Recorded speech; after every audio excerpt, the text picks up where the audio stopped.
Well, hello there, and welcome to day 129 of A Film a Day with me, Jordan Woodley.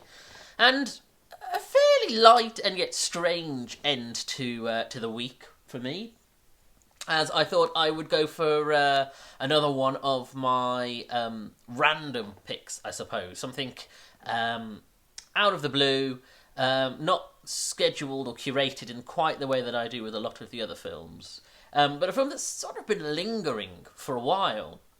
That is 1979's That Sinking Feeling. So yeah, this is one that has been, like I say, hanging around. I suppose just to sort of go behind the scenes of my process. I do try to schedule films that work well together, that there's a nice rhythm to a film, or an antidote. So, for example, last Sunday, of course, I did Dancer in the Dark, and so for the preceding days, I went for much more lighter, more fun, more very Disney-centric fare. But there is a sense of planning, and of course that involves me going through Amazon and Netflix and BBC iPlayer to see what films would be good to cover. And BBC iPlayer is really where this all centres around, because, of course, jumping into there on a weekly basis, what films that are in their catalogue change depending on, of course, what was shown on BBC television. But this film has been hanging around for several months, and every now and then I was thinking, maybe I should give this a look. I don't know why it keeps drawing my attention, but this film, there's something about it that I kept looking and thinking, I will put this into the schedule one day. Anyway, the way things panned out for me this week, I was left a gap today. And frankly, I thought, you know what? Let's keep it simple. Let's put on something that I have no preconceptions of, I have never heard of, and here we are. The only thing I suppose that I did know is, of course, Bill Forsyth, who would go on to direct Gregory's Girl and Local Hero.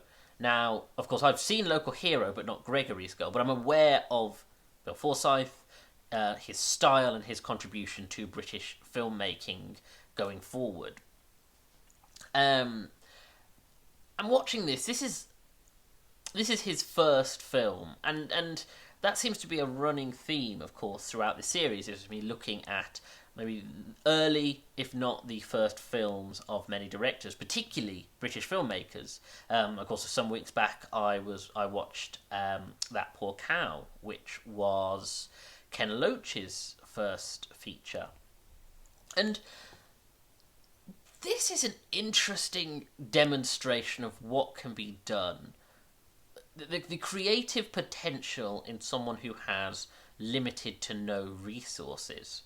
So the plot follows three young men who, in Glasgow, who are very disaffected, poor working class boys who don't really know what they're supposed to do with their lives and are falling into a depressive state. And so they decide between them that they're going to do a robbery job, stealing a bunch of stainless steel sinks, and that will make their fortune. And of course they rope more people into it, and it becomes a big heist film in the same manner of, say, something like The Italian Job. But this is much more stripped down, much more simple. This is a film that is trying to demonstrate a time and place and the voice of a certain location, which is Glasgow, but with barely any resources. I mean, this was filmed on a budget of £10,000, which, okay, though a lot more in 1979, is still not a lot of money to make a film with.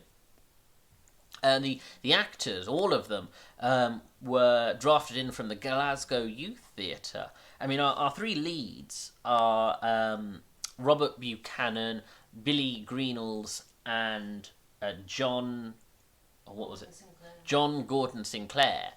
And again, these are clearly young, first-timer actors for film who are you get that sense of freshness and also inexperience. So it's not perfect in that respect. It's very rough in places in terms of performing and in terms of style, but it also shows the potential in using inexperienced actors and having an inexperienced production.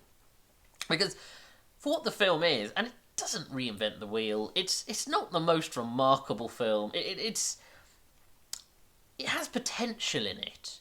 It starts, I thought, was going to be a dark comedy, social realist representation of 1970s Glasgow.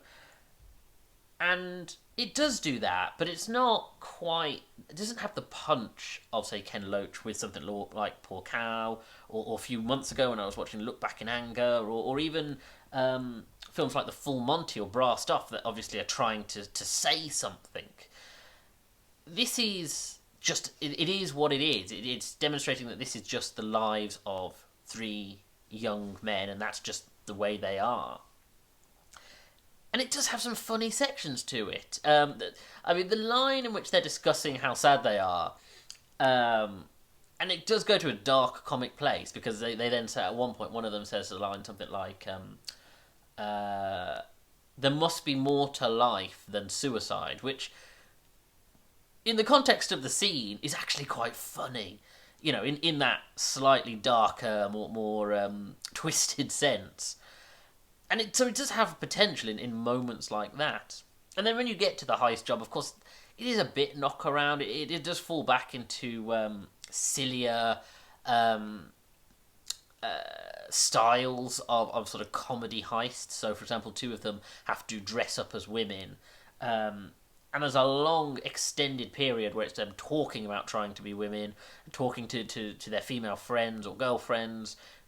And then when they are women, it's treated as if we as an audience are supposed to buy that they look exactly like women, and that certain other characters also absolutely think that in a big mama's house style, and it's palpably ridiculous. It's to the point where it's in the realm of spoof,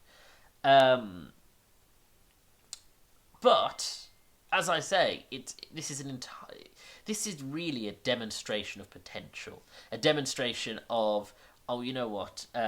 Bill Forsyth has he knows how to represent Scotland really well, and of course in his later films, famously so. And he knows how to speak the language in a way that audiences go, oh, I really do feel this time and place, and the setting and the plot and the style of it really do suggest potential. They really do suggest the sense that, with a greater budget, Bill Forsyth can tell a really interesting story that's very much speaking from a Scottish film, not just a British filmmaker, but a Scottish filmmaker's perspective, and the kinds of stories and places that he wants to talk about. And of course, he does go on to do that. This film, I wouldn't say it's a great watch. I wouldn't even say it kept my attention most of the time. It's an odd sit, but as a document to a filmmaker's origins and what he would go on to do. Again, it is, like with Ken Loach, it is an interesting artifact of, oh, this is a filmmaker experimenting and trying to create his voice or refine his voice. So yeah, an unusual one, but I'm not glad. I'm not disappointed that I've seen it. But yeah, thank you for joining me. Please hit the like button, subscribe to the channel, and comment below, because it all helps me in the algorithm. There are over 125 other videos, so please do check some of those out, and follow me on Twitter at Jordan_Woodley, where I'm always tweeting movie news, TV news, videos about those things, and of course my own videos as they are uploaded on YouTube. Thank you for joining me. Take care.